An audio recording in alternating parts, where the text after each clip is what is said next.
Hello guys and gals, it is I. Currently, I'm repping my crew t-shirt from when I worked at Taco Bell and got all the stores to start using the app. Anyway, I'm going to teach y'all how to make what I call lazy fried pickles. I said lazy, so there's really not that many ingredients, which is lit. You'll need pickles. You could definitely get pickles and slice them yourself, but I'm lazy, so that's not happening. All-purpose flour. And then literally whatever seasonings you want. I opted for blackened seasoning, garlic powder, black pepper, and then there's my personal fave, Creole seasoning.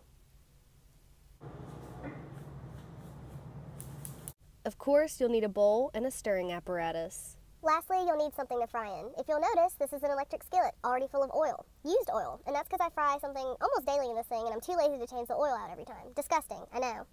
So then what you're going to do is take some paper towels and begin laying out your pickles on them to help absorb some of the wetness. Yeah, I'm finna stick my fingers in the jar. Deal with it. Oh, ASMR moment.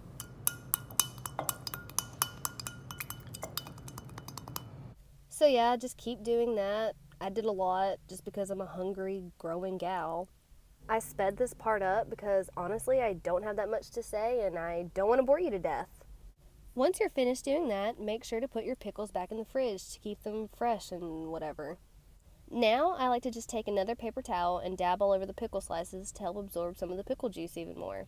And it totally just looks like soaked Mountain Dew. Side note, Mountain Dew is disgusting. Fight me on it. Now look at all the little pickies. And then when you're done with that, it's time to make the batter. So, I used like half a cup of flour and maybe like a cup of water. I don't really know because I was too lazy to precisely measure. Are you seeing a pattern here? Now, this is probably where I messed up because these pickles definitely didn't come out as good as they have in the past, and it's probably because I got the proportions wrong, but whatever, it's fine. After it was a decent enough consistency, I added my seasonings, and honestly, this is where you can kind of just go ham. Measure with your heart. Don't let anyone tell you how to do you. In this family, we like to be very generous with our seasonings.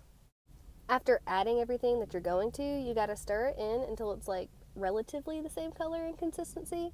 I went ahead and turned on my electric skillet to give the old ass oil a chance to warm up before the pickies were ready to dive in. Now, there's probably better methods of battering the pickles, but I don't really care. Like, yeah, you could probably individually batter them and get like a nice even amount of batter on each one, but I just dumped them all in there and stirred it around and that worked pretty okay for me. Now, once the oil's popping like fireworks on the 4th of July, it's time to add your little creations. I plopped mine in individually and made a huge mess all over my counter, stovetop, floor, and backsplash, so I don't recommend being negligent like myself.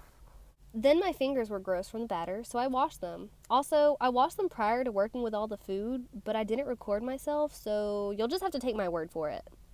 My little pickle dudes were frying up nicely, so I covered them with the lid and gave them their privacy. Flash forward, they were finally done and ready to be taken out so they could stop sizzling. I plated them on what could only be considered the South's finest china. Paper towels on a Dixie paper plate.